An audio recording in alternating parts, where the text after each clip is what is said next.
Thank you for what you've done for us. Thank you for the promise of eternal life that you've given us, God. Thank you for your Son. You sent down on our behalf to die on a cross and to be resurrected again. God, I ask that we understand that, we remind ourselves of that, God.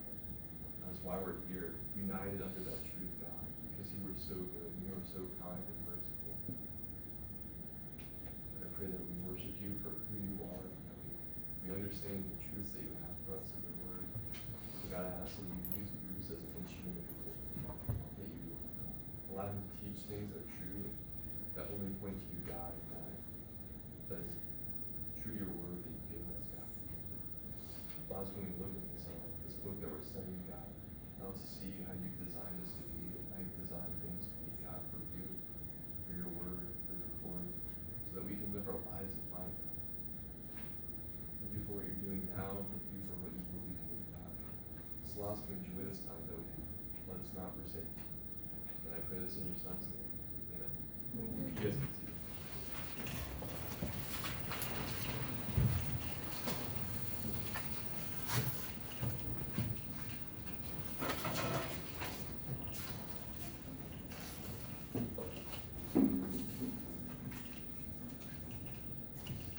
So we're going to be continuing on with our series through the Song of Solomon. If you're not familiar with it, the Song of Solomon is one book in the Bible. The Bible is actually a collection of 66 smaller books, and Song of Solomon is one of those. And the Song of Solomon, as its name would suggest, is a song. It's a big poem. And it's actually a collection of smaller poems that fit together to form a whole poem. So today we're going to be looking at the second in the series of poems that make up Song of Solomon. We're going to be looking at Song of Solomon, chapter 2, verse 8 through chapter 3, verse 5.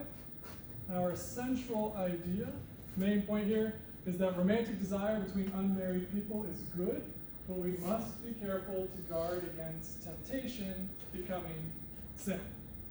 So if you have a Bible, I hope you do, turn, swipe, tap, scroll, whatever it is you do. To get there, look at Song of Solomon, or you can follow along on the screen up here. We'll have the words as well. But you can follow along as I read this passage. So it begins with the woman speaking. Listen, my love is approaching. Look, here he comes, leaping over the mountains, bounding over the hills. My love is like a gazelle or a young stag. See, he is standing behind our wall, gazing through the windows, peering through the lattice. My love calls to me. Arise, my darling. Come away, my beautiful one. For now the winter is past, the rain has ended and gone away. The blossoms appear in the countryside, the time of singing has come, and the turtle doves cooing is heard in our land. The fig tree ripens its figs. The blossoming vines give off their fragrance. Arise, my darling. Come away, my beautiful one. My dove, in the clefts of the rocks, in the crevices of the cliff, let me see your face. Let me hear your voice. For your voice is sweet and your face is lovely. Catch the foxes for us, the little foxes that ruin the vineyards, for our vineyards are in bloom. My love is mine and I am his. He feeds among the lilies.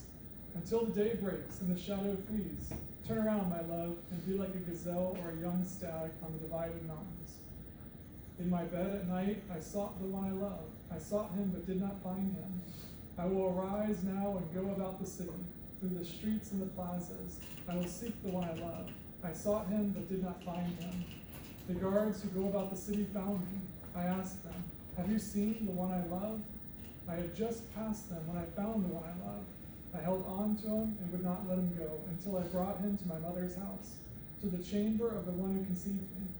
Young women of Jerusalem, I charge you by the gazelles and the wild does of the field, do not stir up or awaken love until the appropriate time. So again, our central idea, romantic desire between unmarried people is good, but we must be careful to guard against temptation becoming sin. So first point here is that desire builds up in a romantic relationship. Now the entire book of Song of Solomon is one long poem or song. I mentioned that. And it's a chiasm. We talked about that a few weeks ago. A chiasm is a type of literature, a type of writing that was common among the Hebrew people. It's where an idea is built up and then worked backwards back down. So, in our normal way of outlining an argument, we kind of build up to the main point, and we end with the main point. And a chiasm, you build up to it, and then you work your way back down, just sort of backwards. So the entire Song of Solomon is a chiasm. We talked about that the first week. And the center of the chiasm is the center focus. So you build up and then you build down, so the center is the most important thing. And in the Song of Solomon, the center is the wedding, which is what we'll get to next week. But this passage here actually also contains a chiasm. It begins with the woman describing the man approaching, and she described him as leaping and bounding to her. She described him as a gazelle or a young stag, a young male deer. Both of these animals are known for being energetic and graceful and fast. So she sees this man approaching, full of excitement, full of energy, full of youthfulness. And then later in the passage, in verse 17 of chapter 2, she tells him to go away like a gazelle or a young stag. And then in verse 8, he's leaping through the mountains, and in verse 17, she tells him to go back to the mountains. So we have that idea. It begins one way, and then it works up, and then it works back down, ending the way it began. So then in verse 9, he arrives at the home of her family, and he's standing outside. So he's come bounding, running, energetic, beautiful. He's come to her family's home, and he's outside, and he's looking through the windows. And then in verse 10 through 14, the man speaks to the woman. And this forms a little mini chiasm now, a chiasm within a chiasm within a chiasm. So one of the things that makes poetry fun to interpret. So in verse 10, he starts to call out to her. And he says, "Arise, my darling, come away with me." And then he ends verse 13 with the same call. And what's his reasoning here? So in the middle, you have that center focus. Okay, his reasoning. In the middle, verses 11, 12, and 13, he describes that it's springtime. Okay, that's the time to be outside. In Palestine, they have basically two seasons. They have a cold, wet winter, and then a dry, warm summer. In Florida, our wet period is the summertime, and winter's dry. But in Palestine, it's a little bit different. So they have a cold, wet winter and a dry, warm summer. So you don't really want to go outside a lot in the winter time. So he's saying, it's spring. The weather is nice. Come on outside. And then in verse 14, he describes the woman as a dove hiding in the crevices of a cliff. He sees her, but he can't get to her. Okay? He wants her to come out to him. So we see in this passage that both of them have this building desire for each other, this romantic passion that's building up. He wants her to come out to him. He's pursuing her. He's come bounding from the mountains for her. And we know that she wants him by the way she's described him. That beautiful, youthful, energetic animal running, all that sort of great metaphoric language. So we know that she is in love with him. And we know that she wants him because of what comes next in chapter 3. So let's look at chapter 3, verses 1 through 4. Here's what she says. "In my bed at night, I sought the one I love. I sought him, but did not find him. I will arise now and go about the city, through the streets and the plazas. I will seek the one I love. I sought him, but I did not find him. The guards who go about the city found me. I asked them, 'Have you seen the one I love?' I had just passed them when I found the one I love. I held on to him and would not let him go until I brought him to my mother's house, to the chamber of the one who conceived me." So, in the daytime, he comes bounding to her and tries to get her to come outside. She sends him away. But then at night, in her bed, sleeping, she has this dream. This whole sequence there is a dream. So she's lying in bed, thinking about this man, dreaming about him. And she wants him to be in bed with her. And she has this dream where she goes out in search of him. Basically, sending him away during the day wasn't easy. It wasn't what she really wanted. What she wants to do is to be with him. And so at night, he's still on her mind. She's still thinking about him. She has this dream where she expects him to be in bed with her, and she gets up in search of him. She asks the night watchmen who are roaming the city, protecting the city at night, and she asks them, "Have you seen him?" they say no, and then she turns the corner and she finds him. And then she brings him home with her. Now, I said this is whole part's a dream here. Now, how do I know it's a dream and not real? Well, first is the introduction about her being in bed at night, so it kind of sets up the stage, but it seems like she gets up and wakes up. But I know it's still a dream because if we think about it logically, if you wonder where the person you love is in the middle of the night, where are they probably going to be? They're going to be in their bed, and you're in your bed, but she goes wandering the city. Now, is it reasonable that she really thinks, it's 2 a.m., where's the guy I love? Oh, he's probably wandering around the city. Let me wander around the city and find him. That's not it. But in a dream, things don't always make sense. So in this dream, she's thinking, I'm going to go out pursuing this guy. I'm going to go find him. I'm going to wander the streets until I find him. And I'm going to grab him. I'm going to pull him back. Okay. Also, I mentioned the whole book, Song of Solomon, is a chiasm. So next we have the wedding. And then after that, there's another dream sequence that we'll get to. I'll explain that and how it fits in that whole building up to the wedding and building back down. So there's another dream sequence, we'll get to that later. So these two match up in the chiasm. Okay? But what this dream does show us is that this woman wants the man. She dreams about him. She dreams about being in bed with him. She's facing a lot of temptation just as he is. He came looking for her during the day, and now at night she's dreaming about him. So night and day, they're on each other's minds. This romantic passion, this love, this desire is building up in them. So that leads to number 2. The couple must exercise restraint, and they also need help in this. So that brings us back to the daytime story, back to chapter 2, in verse 17, where the woman tells the man to go away. She doesn't go out to him. He comes to her, looks at her through the window, asks her to come out. She doesn't. Why not? Why doesn't she run off with him? Well, because they're both fighting this temptation. They're both working to remain faithful, waiting for that upcoming wedding. So just yesterday, the Gospel Coalition has a blog. If you don't follow it, if you're on Facebook and you don't follow Gospel Coalition, I recommend it. They have a lot of great stuff. And just yesterday, they had a post by a man named Beckett Smith titled, "Don't Sell Your Birthright for Sex." And Beckett compared giving in to our sexual passions and temptations in a simple way to Esau selling his birthright for a single meal. So, if you know the story, in the Old Testament, Esau was the oldest son and was entitled to a large share of the inheritance. And then one day, in desperation, in a moment of weakness, he sells his birthright for a single meal. Okay? He makes what is an objectively dumb decision. But those of us who understand our sinful natures know that sometimes we make objectively dumb decisions. And he does that. We can be like that too. So Beckett wrote, "Sometimes I remember the wedding feast of the Lamb, and everything else evaporates. It's hard to fathom the eternal weight of glory, but I know it's infinitely more gratifying than any ephemeral pleasure on this earth."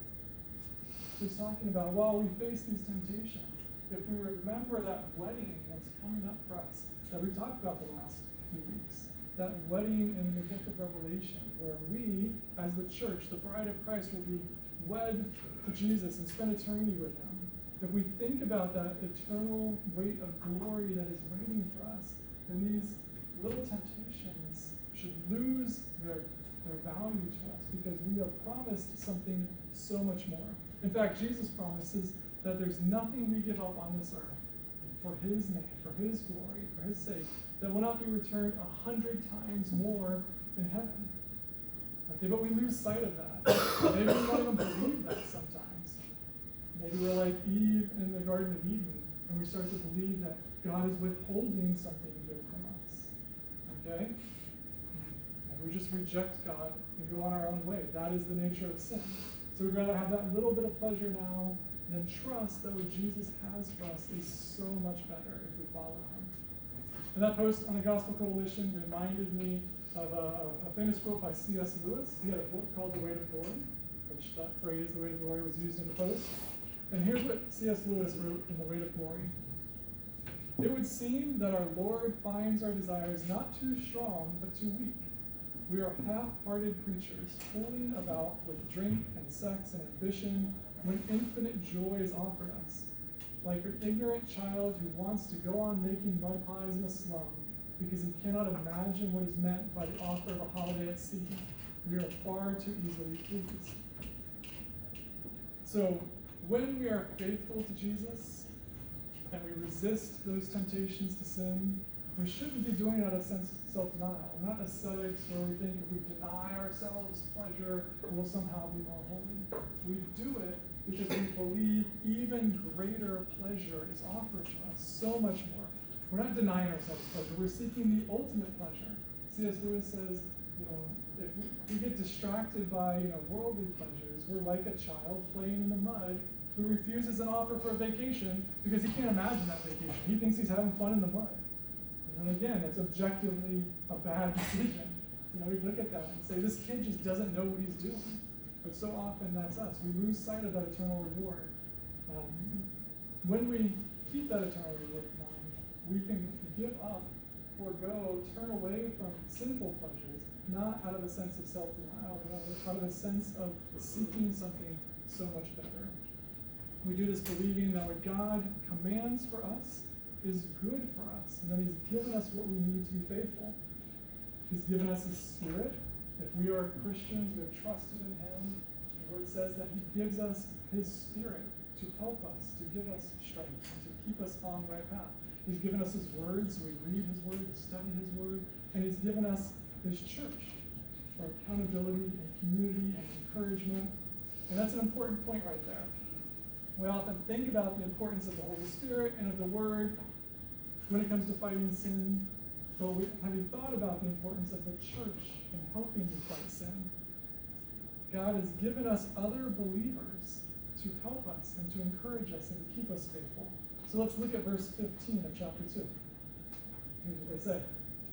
Catch the foxes for us, the little foxes that ruin the vineyards, for our vineyards are in bloom.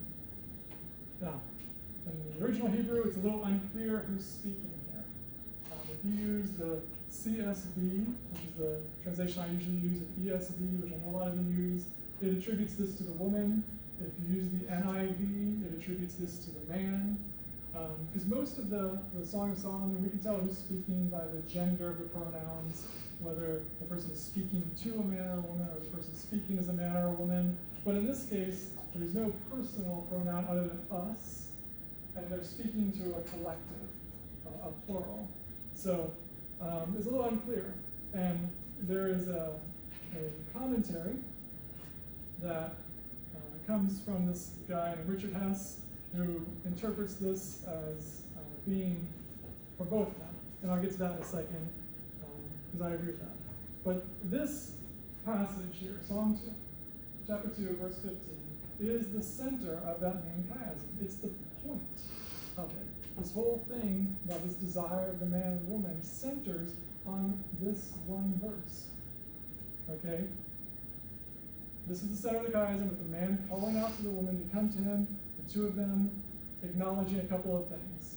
First, there are temptations, and they need help in fighting those temptations. So how do I come to that interpretation of this?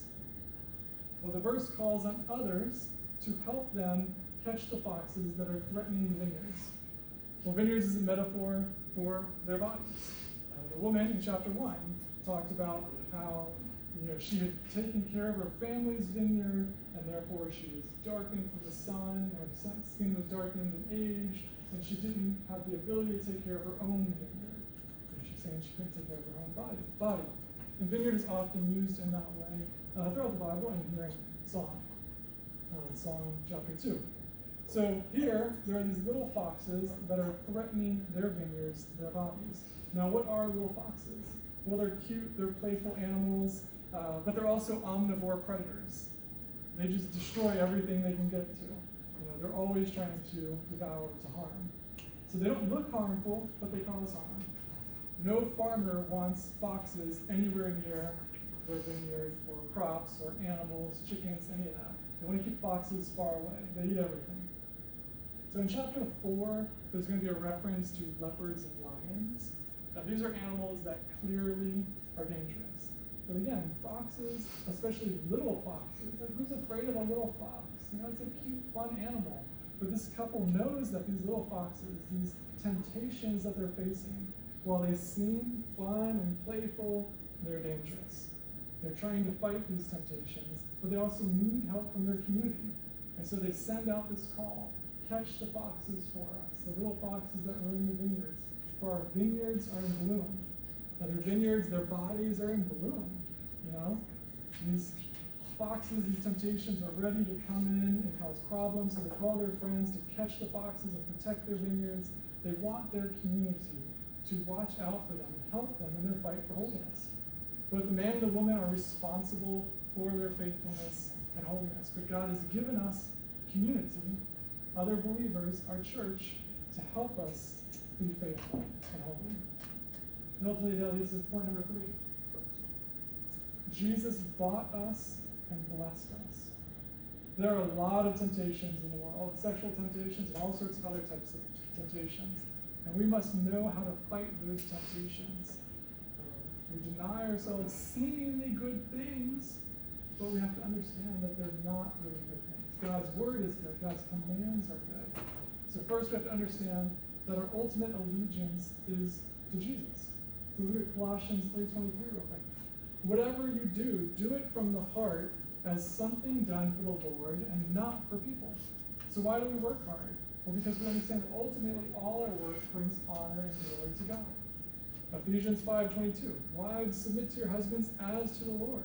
Why do wives submit to husbands? Because in doing so, they're ultimately following Jesus. Or in Ephesians 5:25. Husbands, love your wives, just as Christ loved the church and gave himself up for her. So why do husbands submit their own desires to doing what's good for their wives? Because doing so is ultimately following Jesus. And then Romans 13:1.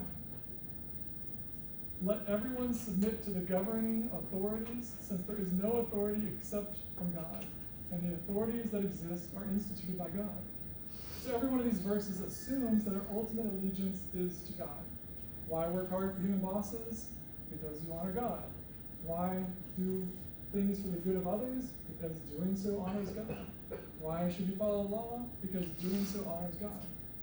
So what do we do if we're asked by a boss or a spouse or a government to go against God's word? Well, again, our submission is ultimately submission to God. So we follow God always. That's our ultimate submission. And we ultimately do what he commands us. In every case, we're called to follow God. In that way, our submission is never slavery or anything like that. It's an active, willful submission done of our free decision. We choose to follow God because we love God. And why is this? Well, if we look at 1 Corinthians 6, Paul says, you were bought at a price, so glorify God with your body. The context there was Paul talking about, specifically, sexual sins, sexual immorality. He says to flee sexual immorality. And why? Because your body is a temple of the Holy Spirit who is in you, whom you have from God. You are not your own, for you were bought at a price, so glorify God with your body. Now in that passage, Paul makes a subtle double point. Okay? He's talking about both our physical bodies, not sinning against our physical bodies, but he's also saying that the temple of God is the church of God. So we're part of a church. We're both physical bodies, and that is sacred, that is holy, that is a good thing that comes from God, but the church is also sacred and holy. God lives in you. If you're a Christian, you have the Holy Spirit, but God lives in the church. The church is the temple, the place where God resides. And in the Old Testament, the temple, there was one temple in Jerusalem. That was where the presence of God resided. But there's no temple anymore. It's the church. God lives in the church, in us as a collective group. But he also lives in us individually, too. Because he died for us. If you trusted in Jesus for your salvation, so then he has washed away all of your sins, even sexual sins. You are his. Again, we've discussed this in past weeks. When it comes to that wedding in Revelation, we will all wear pure white robes, having been washed of our sins. But Jesus didn't forgive us, just forgive us, and then leave us to live our lives by ourselves. He grafted us into his family, the church. The whole concept of spiritual gifts assumes that we are a collective group, working together, helping each other, building each other up.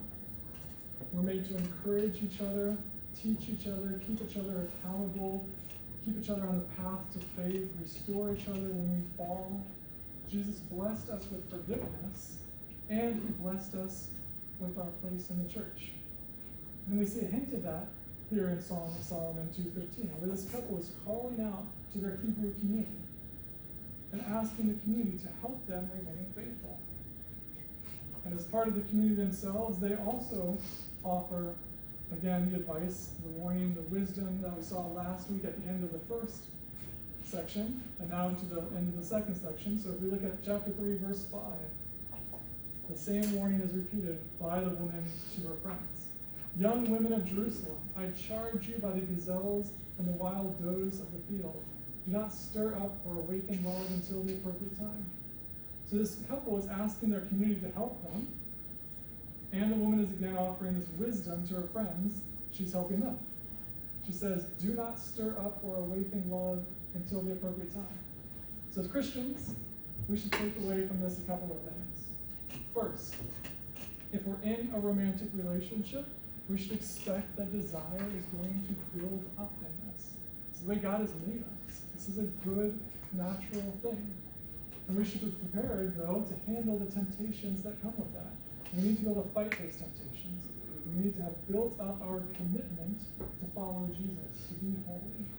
We need to have treasured his word in our hearts. We need to rely on the Holy Spirit. We need to know that ultimately the fight has already been won. So while we fight for holiness, we know that we do this to honor and glorify God, not to earn salvation or to earn his love or anything like that. We do this knowing that none of that earns anything for us. God's love or salvation came to us freely. Our commitment to following Jesus is a result of that love. We follow him because he loves us, and he first loved us, and now we love him. So when we fail, we rejoice in the promises that he has given us, because his promises never fail. When we succeed, we rejoice in those promises as well, because those promises are guaranteed by his success, not our success. He succeeded for us. Second, we live as members of a church. We're united to other believers in mutual commitment to encourage each other, to guard each other, to watch out for each other, and to speak biblical truth into each other's lives. So no matter what temptations we're facing, we as believers should fight for the faith together. So that brings us back to our central idea that romantic desire between unmarried people is good, but we must be careful to guard against temptation to commit sin. So now, we're going to move into our time of communion. Communion is one of the two ordinances or commands Jesus gave to the church. The first one is baptism. Baptism is when we join the church, we become a Christian. We're becoming united to the church body. And then it's a one-time event. And then communion is an ongoing event. So if you haven't been baptized, we ask that you not participate, but you're welcome to observe and think about, and even later ask questions about what's happening. But if you are a member of the church, you have been baptized, we would love for you to participate. Let's sit down for just a minute and talk about what this is, communion. So in 1 Corinthians chapter 11, the Apostle Paul wrote this. On the night when he was betrayed, the Lord Jesus took bread, and when he had given thanks, he broke it and said, "This is my body which is for you. Do this in remembrance of me." In the same way, also he took the cup after supper and said, "This cup is the new covenant in my blood. Do this as often as you drink it in remembrance of me. For as often as you eat this bread and drink the cup, you proclaim the Lord's death until he comes." So that communion does a few different things. So it's a remembrance. Jesus says twice there, do this in remembrance of me. We're remembering what Jesus did for us first. It's a proclamation. For as often as you eat this bread and drink the cup, you proclaim the Lord's death until he comes. So we proclaim to each other as a church. It's part of the church's job to proclaim and encourage, teach each other. We proclaim to each other. And if anybody doesn't trust in Jesus, then we proclaim to those people, to you, what Jesus has done. It's an expression of a relationship. This is my body, which is for you. This cup is the new covenant in my blood. Jesus died in our place. He took those sins upon himself and died for us. And that's how we are united to him in a relationship. Also, it's time for repentance and renewal. So as we go through this communion, if you have any sins to confess them to God. Pray. Okay, be renewed in your faith. But also, while it's serious and holy, it's also joyous. Because again, we come to Jesus knowing that he's already done this for us. He's already succeeded for us. He's already offered forgiveness. He's already given us his Spirit. And we come to him in joy, knowing that he is there for us and he loves us and he will never leave us. So now, I'm going to ask Jericho and Elijah to come up and help me here.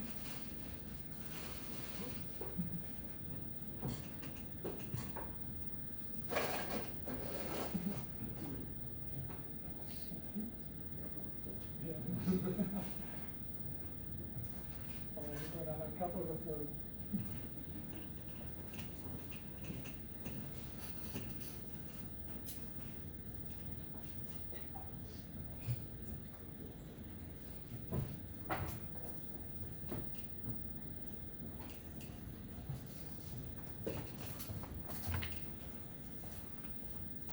Take a moment, pray.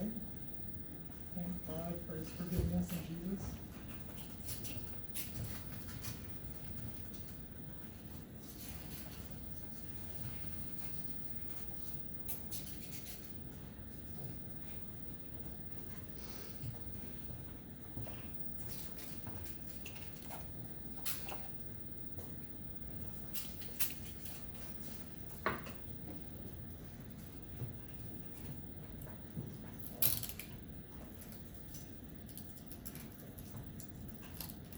Open up the bread for it.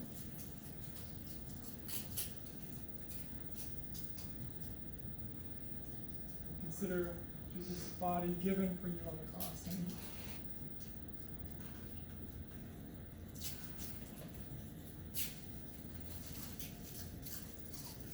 you can open up the juice.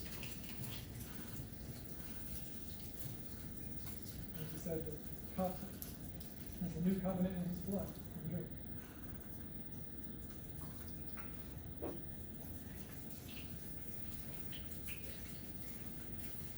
And as always, you can leave that there. We'll clean that up later. Now Elijah and John are going to lead us in song again.